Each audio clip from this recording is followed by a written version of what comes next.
ارشاد فرمایا مدنی کریم صلی اللہ تعالی علیہ وسلم نے رمضان المبارک کا چاند نظر آتے ہی لوگوں کی طرف اللہ پاک متوجہ ہو جاتے ہیں، دعائیں قبول کی جاتی ہیں، لوگوں کی عبادت کی طرف توجہ کی جاتی ہے۔ عرش عظیم اٹھانے والے فرشتوں کو یہ حکم ہو جاتا ہے کہ تم اپنی اپنی عبادات کو چھوڑ کر روزے دار کی عبادت پہ آمین کہو۔ اندازہ لگا عبادت میری تیری اور آمین عرش اٹھانے والے فرشتوں کی۔ ارشاد فرمایا مدنی کریم صلی اللہ تعالی علیہ وسلم نے بعض آدمی ایسا روزہ رکھتا ہے اس کے روزے کی قبولیت کی دعا آسمان کے فرشتے مانگتے ہیں۔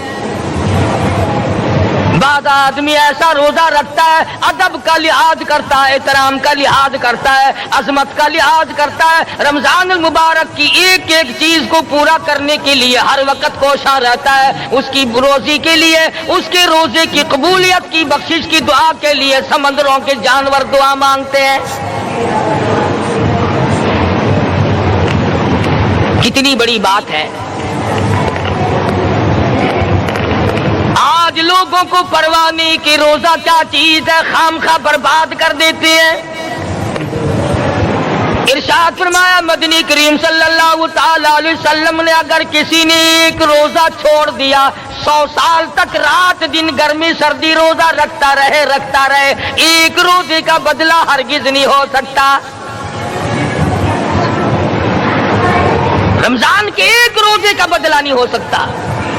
اور یہ بھی کوئی انسانیت ہے کہ اپنے رب سے دھوکہ کرنا، اپنے رب سے چلاکی مارنا؟ جس نے کاروبار دیا، جس نے دھندا دیا، جس نے روزی دی، جس نے اولاد دی، جس نے جوانی دی، جس نے سب کچھ دیا، اس کے احکام میں، اس کے قانون میں ہیرا پھیری۔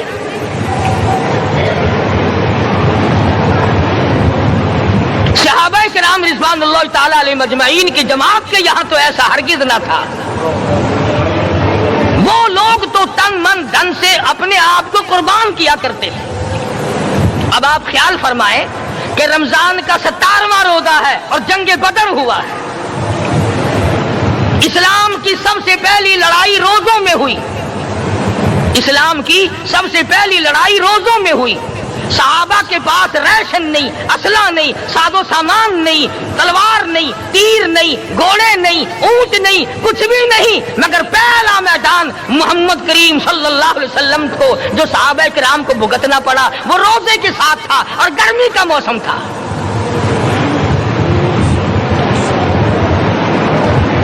بڑے دکھ کی بات ہے کہ رمضان المبارک گزر گیا، بعض گرمی میں گھر والوں نے رمضان کو داخل ہی نہیں ہونے دیا۔ اچھے بھلے کھاتے پیتے آدمی روزہ نہیں رکھتے، مزدوروں کو یہ بہانہ ملا کہ ہم کاروبار کرتے ہیں، روزہ کیسے رکھیں؟ ارے اگر موت آ گئی تو تیرا باپ کمائی کرے گا، اور اگر بیمار پڑ جائے پھر کون کمائی کرتا ہے؟ ارکان اسلام میں سے ہے روزہ، احکام اسلام میں سے ہے روزہ، اسلام کی بنیاد میں سے ہے روزہ، نماز بھی اور روزہ بھی۔ جس نے نماز کی پرواہ نہ کی اس نے ایک ستون گرا دیا، جس نے روزے کی پرواہ نہ کی اس نے دوسرا ستون گرا دیا، جس نے زکات کی پرواہ نہ کی اس نے تیسرا ستون گرا دیا، جس نے حج کی پرواہ نہ کی اس نے سارے اسلام کی عمارت کو ڈھا دیا۔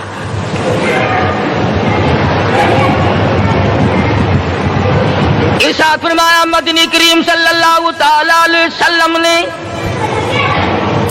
کئی لوگ قیامت کے دن اپنی قبر سے اٹھیں گے، ان کے منہ سے کستوری کی خوشبو آ رہی ہوگی۔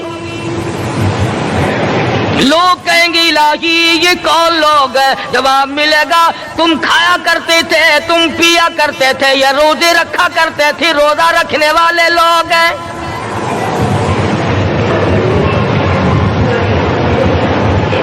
ملتان کے دوستو، اگر تمہاری یہ تمنا ہو کہ ہم قیامت کی پیاس سے بچ جائیں، 50,000 سال کی شدت والی پیاس سے بچ جائیں، قیامت کے دن والی گھبراہٹ سے بچ جائیں، قیامت کے خوفناک عذاب سے بچ جائیں، اگر 50,000 سال کی دھوپ سے بچنا چاہتے ہو، شدت سے بچنا چاہتے ہو، گرمی سے بچنا چاہتے ہو، پیاس سے بچنا چاہتے ہو، مسلم شریف کی روایت میں ہے ایک آدمی کی زبان اتنی باہر لٹک جائے گی اس پہ 18 آدمی کھڑے ہو سکے۔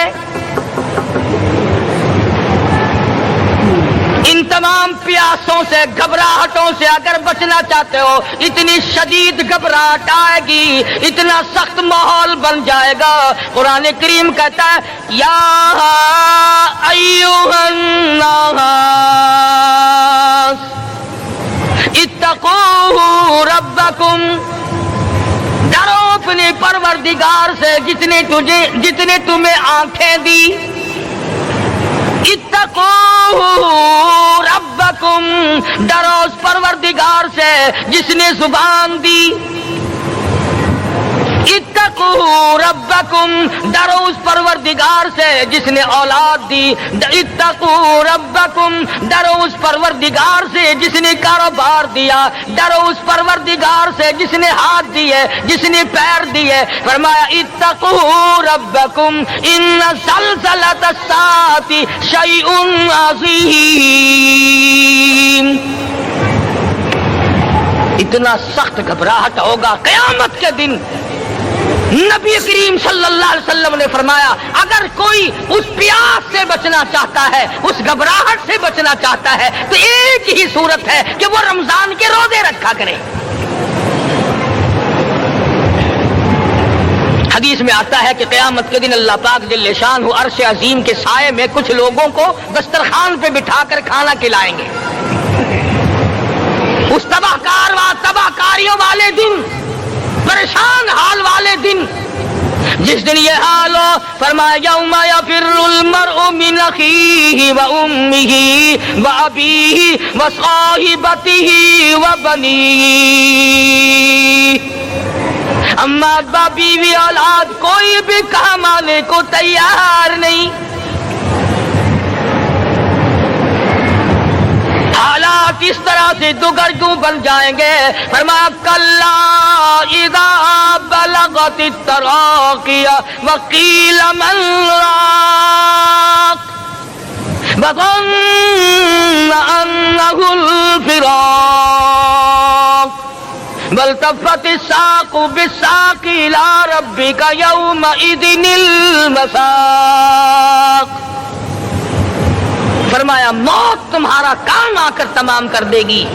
یہ ہاتھ کام نہ کریں گے، یہ آنکھ کام نہ کریں گی، یہ پیر کام نہ کریں گے، یہ دل و دماغ نکما ہو جائے گا، یہ بیوی بچے کام نہ آئیں گے، یہ دھن دولت کام نہ آئے گی، تمام کا تمام نظام کائنات بیکار ہو جائے گا۔ تو خداوند کریم نے رمضان المبارک کے ساتھ ساتھ شب قدر کی حج کی رات عطا فرمائی اور یوں فرمایا اے میرے محبوب آپ رویا نہ کریں، آپ غم زدہ نہ ہوں، آپ پریشان حال نہ رہا کریں، میں نے تیری امت پہ کرم کر دیا، ایک رات ایسی عطا کر دی جو 1000 مہینوں سے بہتر ہے۔ اور قرآن کریم پڑھنے کا لطف میں اور آپ کیا جانے۔ جاؤ ابو بکر صدیق رضی اللہ تعالیٰ عنہ سے پوچھو کیسا قرآن کریم پڑھا کرتا تھا۔ سارے کافروں نے کھڑے ہو کر کے اعتراض کیا ابو بکر کو ہم زور سے قرآن کریم نہیں پڑھنے دیں گے۔ ابو بکر قرآن پڑھتا ہے، ہماری عورتیں پر اثر انداز ہوتا ہے، ہمارے بچوں پہ اثر ہوتا ہے، اور مکے کے کافروں کا یہ بیان ہے کہ جب صدیق اکبر قرآن پڑھتا تھا پہاڑ لرز جایا کرتے تھے۔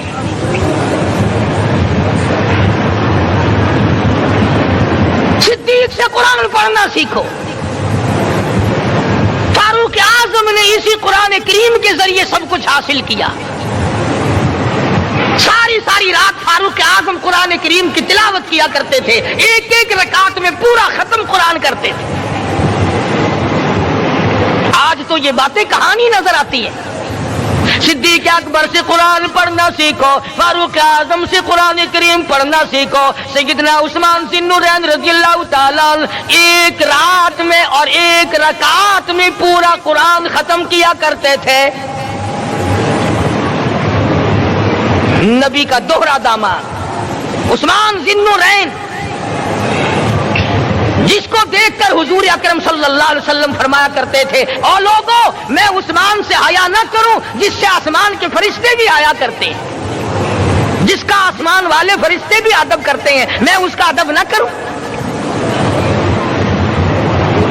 سیدنا علی مرتضی رضی اللہ تعالی عنہ ایسا قرآن کریم پڑھا کرتے تھے، سارا زمانہ شاہد ہے، سارا زمانہ گواہ ہے کہ جب وضو کرتے رنگ پیلا پڑ جاتا، مسجد میں قدم رکھتے بے ہوش ہو جاتے۔ کسی نے پوچھا امیر المومنین کیا بات ہے؟ فرمانے لگے اللہ کے دربار میں کھڑا ہونے لگا ہوں، ڈرتا ہوں کوئی بے ادبی نہ ہو جائے۔ قرآن کریم ان سے پڑھنا سیکھو۔ حسین نے تلواروں کی چھاؤں میں قرآن پڑھا، نیزے کی نوک پہ قرآن پڑھا۔ سعید بن مسیب نے تلواروں کی چھاؤں میں قرآن پڑھا۔ حضرت امام احمد بن حنبل نے کوڑوں کی گونج میں قرآن پڑھا۔ ابو حنیفہ رحمت اللہ علیہ نے جیل سے جنازہ نکلنے سے پہلے قرآن پڑھا۔ علامہ ابن تیمیہ نے جیل کے مینارے میں قرآن پڑھا اور کوڑے کھائے۔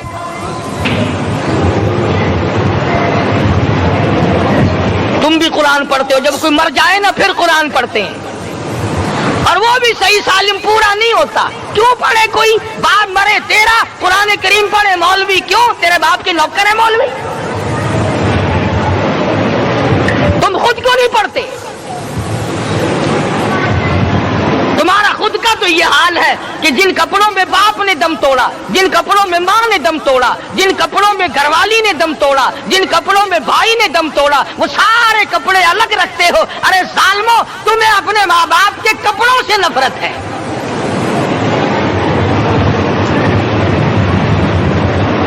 باپ کی دکان سے نفرت تو نہیں، باپ کی چارپائی سے بڑی نفرت ہے۔ جس بستر پہ باپ دم توڑے تم اس بستر کو نہیں استعمال کرتے۔